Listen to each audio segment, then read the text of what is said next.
မင်္ဂလာပါ Economy History Burmese မှာနှုတ်ခွန်းဆက်တာပါရယ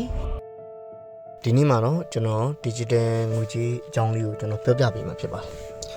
digital ငွေကြေးဆိုတာကျွန်တော်ရုပ်ပိုင်းဆိုင်ရာအနေနဲ့ကျွန်တော်ကင်တွယ်လို့မရဘူးသူက internet ကွန်ရက်တွေပေါ်မှာပဲသူက electronic သူကိန်းဂဏန်းနေဖြစ်ပြီသူကတည်ရှိနေပြီးတော့လွှဲပြောင်းလို့ရတဲ့ငွေကြေးပုံစံတစ်မျိုးဖြစ်ပါတယ်ဒီစနစ်ကကျွန်တော်စီးပွားရေးလေပတ်တော်စက္ကန့်ပိုင်းတွင်ကျွန်တော်မြန်မြန်ဆန်ဆန်ပြီးရဲဥပမာကျွန်တော် KP လို့ပေါ့နော်လုပ်ငန်းရှင်တွေကကျွန်တော်ငွေရည်တက်တာတွေတက်တာမယ်တူတောင်ကားတွေတည်ယူစိတ်တွေကျွန်တော်အများကြီးလဲတက်တာသွားမယ်နော်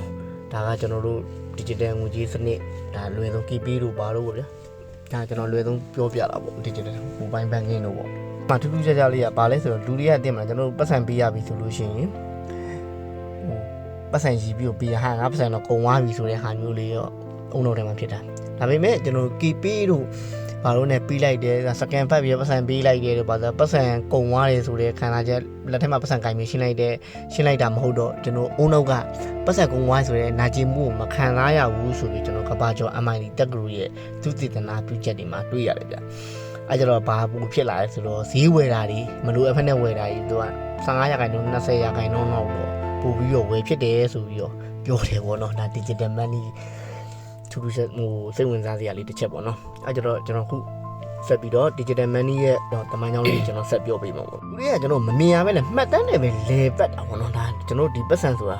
လုံးဝမမြင်ရဘူးဒါပေမဲ့ကိန်းဂဏန်းအနေနဲ့ပဲကျွန်တော်မြင်ရတယ်ဒီငွေကြီးဒီ digital money ငွေကြီးစနစ်ဒီစနစ်ကကျွန်တော်လွန်ခဲ့တဲ့နှစ်ပေါင်းရာချီခင်းတည်းကရှိခဲ့တာဗျဘယ်လိုမျိုးလဲဆိုတော့ကျွန်တော်ဟို Pacific သမုဒ္ဒရာတွေကရက်ကျုံးစုမှာဗျနော်အဲ့ဒါလူသားတွေ rhinestone လို့ခေါ်တဲ့ထုံးကြောက်ကျုံးကြီးကိုကွာအဲ့အတုံးကြီးကိုကျွန်တော်ပတ်ဆိုင်ဖြစ်သုံးတာကြောက်တုံးအကြီးကြီးကျွန်တော်တို့ကားတစ်စီးသာလို့ရှိမဲ့ဟာတွေကျွန်တော်မီးသက်တစ်လုံးသာလို့ရှိမဲ့ဟာတွေဒါတွေကိုသူတို့ကပတ်ဆိုင်ဖြစ်သုံးခဲ့တာဘလို့သုံးတာလဲမင်းဟာဘလို့လဲဆိုတော့ကျွန်တော်နည်းနည်းလေးဆက်ပြီးရှင်းပြပေးမယ်ဗျနော်ကျွန်တော်အဲ့မှာရွာမှာဗျာထားပါတော့အဲ့ကြောက်တုံးကြီးရှိတယ်အဲ့ကျတော့ရွာခမရဒီရွာရဲ့ဟိုရွာမှာခမရအိမ်ကြီးတစ်လုံးဝင်မယ်ဟုတ်ပြီအဲ့ချိန်မှာခမရဒီရွာတက်ကိုခမရအသားငါးရှာလိုက်နေဘာဖြစ်တယ်ညာဖြစ်တယ်ရှာလိုက်နေလုံနိုင်နေဆိုခမရပိုင်ဆိုင်မှုအနေနဲ့ခမရဟိုမှာရွာလူကြီးကရွာသားတွေအားလုံးရှိမှာခမရအကုန်ခေါ်ခမရကဒီကြောက်တုံးကြီးရဲ့ဘယ်အပိုင်းကိုခမရပိုင်ထားတယ်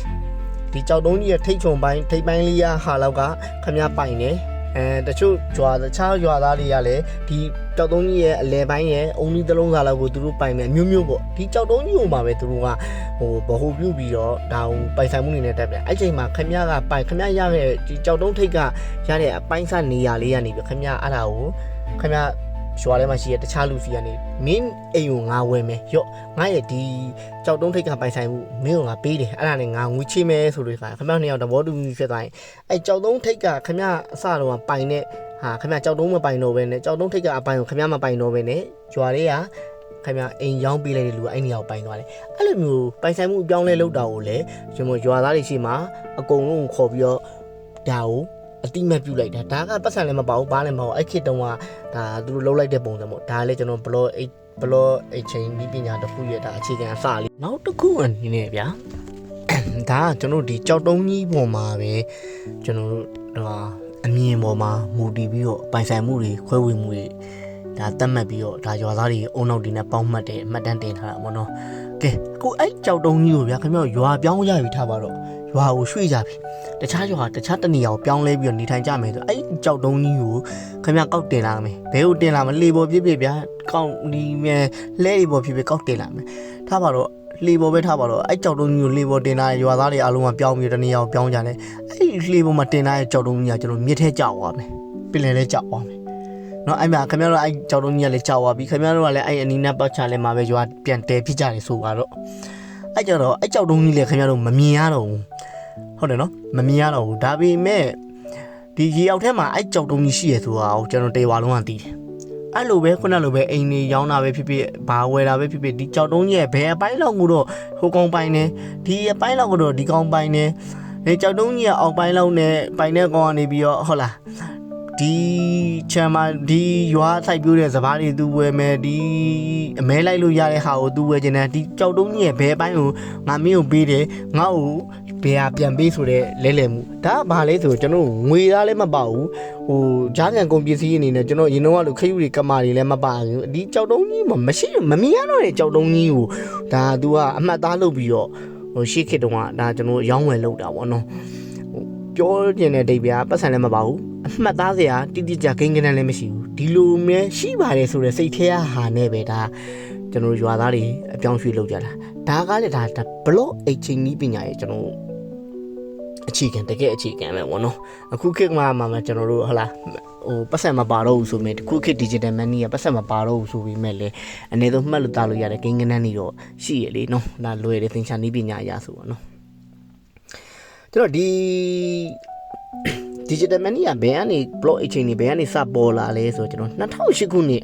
ကမ္ဘာစီးပွားရေးပြက်ကတ်မှာစပြီးတော့ကျွန်တော်မွေးဖွားလာတာဗျာနော်အဲ့ဒါက1982ခုနှစ်ကနေပြီးတော့နော်ဟိုအမေရိကန်သမ္မတ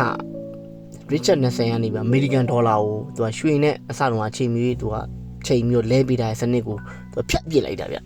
အဲ့ရွှေတန်မိုးထားတဲ့ဒေါ်လာနဲ့ရွှေနဲ့ဓာတ်ရိုက်ချိတ်ထားတဲ့စနစ်ကိုသူဖြတ်လိုက်တယ်အဲ့ကြတော့အဲ့ဒေါ်လာပတ်စံတွေကအမေရိကန်သမ္မတပဲအမေရိကန်နိုင်ငံကပဲအမေရိကန်အစိုးရကပဲသူတို့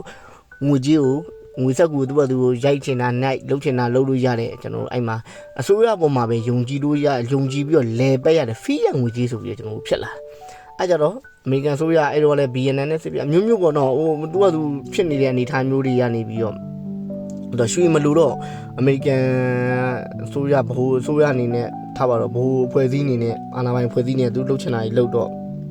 ့တချို့ဟာလေးကမှားခဲ့ရပါတော့မှားတော့အဲ့ရဲ့ဆိုကြိုကဘာဖြစ်လဲဆိုတော့ကျွန်တော်2008ခုနှစ်မှာတကယ်ကမ္ဘာစီးပွားရေးပြက်ကကြီးအထွတ်ထိပ်ကိုရောက်ခဲ့တာအဲ့ခေတ်တုန်းကလည်းကမ္ဘာအကြီးဆုံးဘဏ်တွေအင်ချမ်မီလောကနေမှာလည်းသူတို့ကစီးမဲ့ကမ်းမဲ့ပြငွေချေးတာတွေဟိုဟာတွေလောင်ကစားဆန်တဲ့ရင်းနှီးမြှုပ်နှံမှုလုပ်တာတွေအဲ့လိုမျိုးစုံပေါ့နော်သူတို့လုပ်တော့ဟိုဒါဘန်စနစ်ကြီးတခုလုံးကပြိုလဲလုံးဝပြိုလဲလူနီးပါးကိုဖြစ်သွားတာပျက်စီးသွားတာအဲ့ကြတော့ဒီအစိုးရအနေနဲ့သူတို့ဘာတွေလုပ်ခဲ့လဲဆိုပြည်သူတွေရဲ့အခွန်ငွေတွေဒေါ်လာဘီလီယံပေါင်းများစွာတို့စက်ကူပေါ်မှာပဲကျွန်တော်တို့ဒါရိုက်နှိပ်ပြီးတော့ဘန်တထီးတွေကိုကျွန်တော်ကဲတာအဲ့ဒီကအပြင်မှာပတ်စံတကယ်လက်တွေ့မရှိအဲ့ဒါကိုလည်းကျွန်တော်နောက်ကြရင်ကျွန်တော်အသေးစိတ်ဒီကျွန်တော်ပြန်ပြောပေးမှဗျာဒီ2008ကမ္ဘာစီးပွားရေးပြက်ကအကြောင်းဒါလောလောဆယ်ကျွန်တော် digital money အကြောင်းပြောနေရဖြစ်တော့တာပေါ်ရင်နားလည်အောင်ပဲကျွန်တော်ရှင်းပြတာပေါ့နော်ပေါ်ရင်သေးသေးလေးကျွန်တော်ပြောပြနေရပါအဲ့ကျွန်တော်တမန်ပြည်သူတွေကတော့ထုံးစံတိုင်းပေါ့အလုပ်တွေပြုတ်အိမ်တွေသိမ်းခံရပိုင်ဆိုင်မှုတွေဟိုလောက်တစ်လုံးစုဆောင်းထားတဲ့ပတ်စံတွေကငွေကြီးဖောင်းပွားတော့တန်ဖိုးမရှိတကယ်ကိုတော်တော်စူးစူးဝါးဝါးတွေပေါ့နော်ဒီဖြစ်ခဲ့တဲ့2008ကမ္ဘာစီးပွားရေးပြက်ကတ်ကကျွန်တော်လူသားတွေကိုကျွန်တော်ကောင်းကောင်းကြီးတင်ငန်းစာပေးခဲ့တယ်။ဘာလဲဆိုတော့ငွေကြေးထိန်းချုပ်ခွင့်အာဏာကိုအစိုးရနဲ့ဘဏ်တွေစီမှာပဲပုံအောအပ်ထားလို့ရှိရင်တနေ့မှာငါတို့အားလုံးဒုက္ခရောက်နိုင်တယ်ဆိုတဲ့အချက်ပဲဗျ။အဲ့လိုတကဘာလုံးစီးပွားရေးပြက်ကတ်ဆိုင်ပြီးတော့ဘဏ်တွေကယုံကြည်မှုကုံဆုံးနေတဲ့ဒီကုံဆုံးနေတဲ့2008ခုနှစ်ထဲမှာပဲကမ္ဘာငွေကြေးသမိုင်းကိုလုံးဝအလှည့်ပြောင်းကြီးလုံးဝပြောင်းလဲပြစ်မဲ့ဆာတိုရှီနာကာမိုတိုဆိုတဲ့နာမည်နဲ့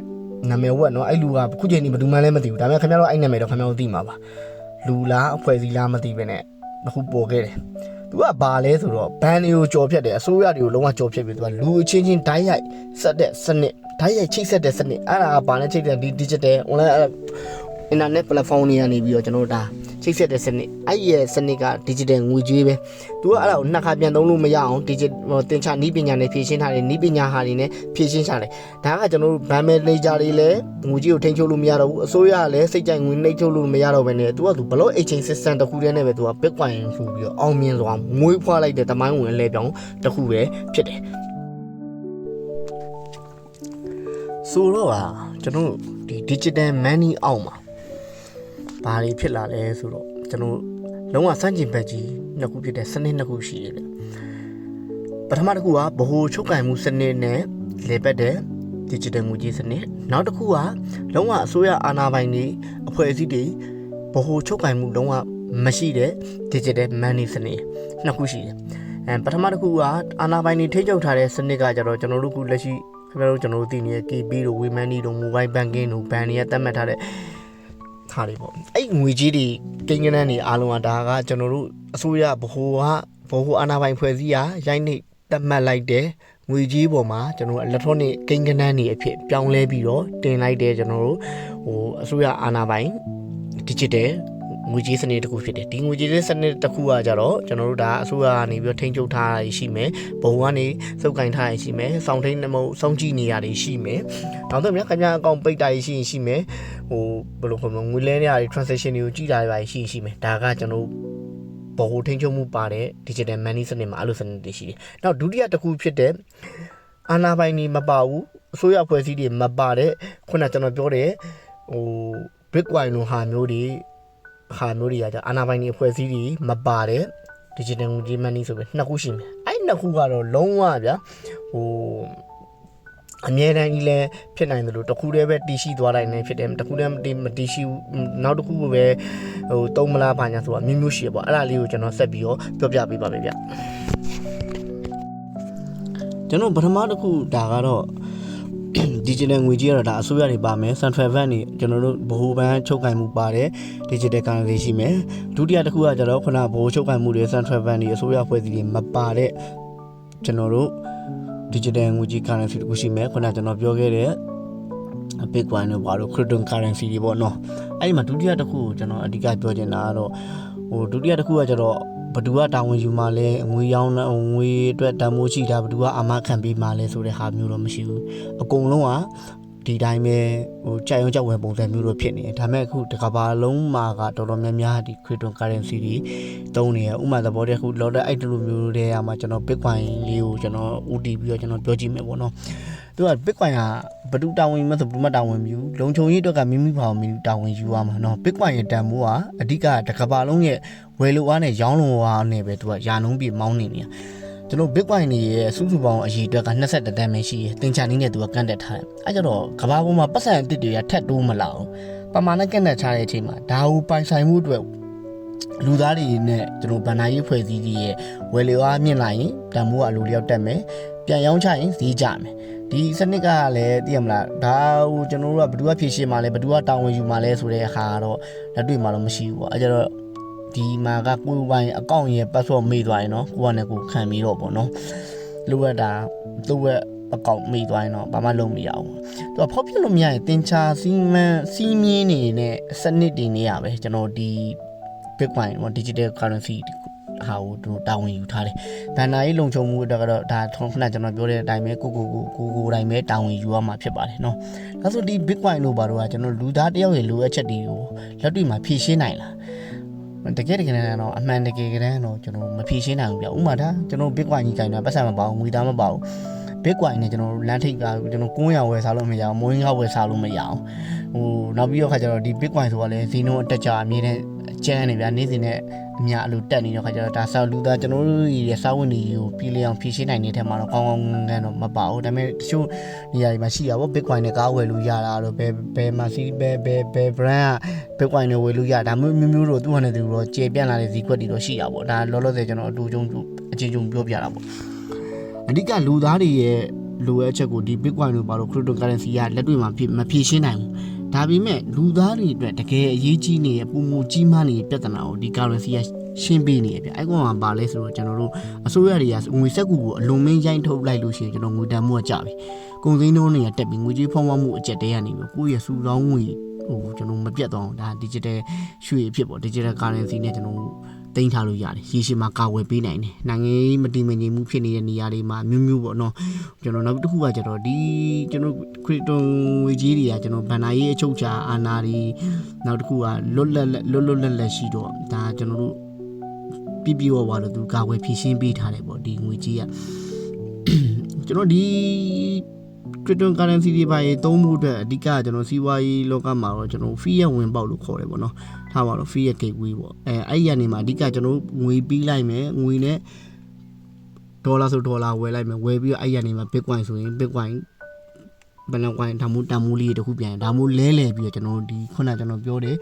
cryptocurrency လောကတွေဝင်လာဗောလေကျွန်တော်မြန်မာပြည်မှာဆိုရင်တော့ဒီမှာ crypto တိုင်းရဲ့ဝယ်ယူခွင့်ကမရထားတော့ကျွန်တော်ဒီဂျာကန်ပွဲသားတွေနဲ့ဟာလာ P2P နဲ့ကျွန်တော်ဝယ်ကြတယ် Binance လို့ application တွေမှာကျွန်တော်မြန်မာကျပ်ငွေကိုကုန်တယ်တယောက်ထီကနေ KP နဲ့လဲတယ်ပြီးရင် mobile banking နဲ့လဲမယ်ပြီးရင်သူစီကနေပြီး USDT ကနေတစ်စင် Bitcoin ကိုကျွန်တော်ပြန်ပြောင်းတယ်ဒါမိုးနီးနဲ့ပြီးတော့အဲ့ဒါကိုမှလည်းကျပ်ငွေနဲ့ထုခိုးလူပဲဂျာလူခံပြီးပြန်ပြောင်းနေဗောနော် ဒါကကျွန်တော်တို့မြန်မာပြည်မှာအဲ့လိုမျိုးလေးလုပ်ကြပါဒါပေမဲ့တခြားနိုင်ငံတွေမှာကျခရစ်တုန်ဥပဒေနဲ့ကျွန်တော်တို့တရားဝင်ခွင့်ပြုထားတဲ့နိုင်ငံတွေကဒီထက်ပိုပြီးတော့အများကြီးလွယ်တယ်ဗျာကျွန်တော်တို့ကခက်ခဲနေအဲ့မှာတို့ရဲ့ visa တွေ master card တွေ bank account တွေဟုတ်လား application တွေတို့ဒါရဲ့အချိန်နဲ့အမျှဗျာစက္ကန့်အတွင်းကိုတို့ဒါရဲ့ဝယ်လို့ရတယ်ရောင်းလို့ရတယ်ဒါပေမဲ့တချို့နိုင်ငံတွေမှာဆိုလည်းကျွန်တော် Bitcoin ATM စက်တွေတောင်ရှိတယ်ဗျာစက်ထဲကိုခင်ဗျ ATM စက်ထဲကိုဒေါ်လာထည့်မယ်ဟုတ်လားခုနကကျွန်တော်ပြောရ fee ရဲ့ gateway ပေါ့ဗျာအဲ့မှာ ATM စက်ထဲကိုကျွန်တော်ဒေါ်လာထည့်လိုက်မယ်ဒေါ်လာထည့်လိုက်ရင်ဘလောက်ဒေါ်လာ$10ဆိုရင် Bitcoin ဘယ်လောက်ဝိုင်းဆိုပြီးချက်ချင်းခင်ဗျ application တွေကိုခင်ဗျရဲ့ account တွေကိုတန်းပြီးရောက်လာမယ်အဲ့ချိန်မှာခင်ဗျအဲ့လိုပဲ Bitcoin ကိုလည်းခင်ဗျ ATM စက်တွေကိုတန်းလွှဲလိုက်တာနဲ့ ATM စက်ကနေခင်ဗျရဲ့ငွေသားဟုတ်လားဒေါ်လာဘယ်လောက်ဆိုချက်ချင်းတန်းပြီးပြန်ထုတ်လို့ရတယ်ဒါကကျွန်တော်ဖွံ့ဖြိုးပြီးနိုင်ငံတွေတော်တော်များများဒါအခြေခံစောင့်အောင်ကောင်းတဲ့ခါဒီပေါ်မှာတော့အဲ့လိုမျိုးလေးရှိရပါတော့ဒါကကျွန်တော်အကြမ်းမြင့်လေးပြောပြတာပေါ့နောက်တစ်ခုကကျွန်တော်ရှေ့ဖြစ်ပေါ်လာမယ့်အနာဂတ်ငွေကြီးရဲ့ပုံစံပေါ့နော်နာဂတ်ငွေကြီးရလေဒီ digital ငွေကြီးပဲပေါ့နော်ဒီငွေကြီးမှာဘယ်လိုပုံစံနေဖြစ်လာမလဲဆိုတော့နိပညာနဲ့စီးပွားရေးပညာရှင်တွေကသူတို့တွက်ချက်ထားတဲ့ငွေကြီးအဖြစ်တော့ဒီက3ချက်လောက်တော့ရှိတယ်တဲ့ပြီးတော့ဗာလဲဆိုအမိန်ပေးစနစ်ပါတယ်ငွေကြီးဥမာကျွန်တော်ပတ်စံနေရခုလက်ရှိလို့ကျွန်တော်ငွေသားတွေမဟုတ်တော့ဘူးဗျာဒီ application တွေနဲ့ပေးတာခုကျွန်တော်တို့လုပ်တဲ့ digital money တွေပေါ့နော် digital ငွေကြီးတွေအဲ့မှာဘယ်လိုမျိုးလဲဆိုတော့ဗျာကျွန်တော်အစိုးရပြည်သူကိုထောက်ပံ့တာသဘောတရားတစ်ခုကခင်ဗျာဒီရေပေးတင်တဲ့နေရာကိုထောက်ပံ့တယ်အဲ့နေရာမှာရေပေးတင်နေရာမှာအဲ့ပြည်သူတွေကိုထောက်ပံ့တယ်ပြည်သူတွေကိုဥမာခင်ဗျာသိန်း100ချပေးလိုက်တယ်ဒါပေမဲ့အဲ့သိန်း100နဲ့သူတို့ကဟိုဒီစာဝတ်နေဟုတ်လားကျွန်တော်တို့အတွက်ကိုမဖြည့်ရှင်းနဲ့အဲ့သိန်း100ရသွားချိန်မှာသူတို့ကအဲ့သိန်း100ကိုင်မတခြားမျိုးကိုတွားပြီးတော့ဟိုနေရတာတို့ဒါမှမဟုတ်လေတခြားဟာတွေလှုပ်လိုက်တာတို့ဒါဒီလပြန်လေဟိုစေဝါအတွက်ကိုမဝယ်ဘဲနဲ့ခြားဟာတွေအဲ့လိုထားပါတော့လူဆိုတာသိရမလားခိုင်နေလှုပ်တဲ့မျိုးတွေမဟုတ်ဘူးလေအဲ့လိုမျိုးဖြစ်မှကြောက်လို့ဆိုပြီးဒီပတ်စံဟာစေဝါနဲ့စားသုံးကိုကလွှမ်းရင်တခြားနေရာမှာသုံးလို့မရသေးဘူးဆိုပြီးဒ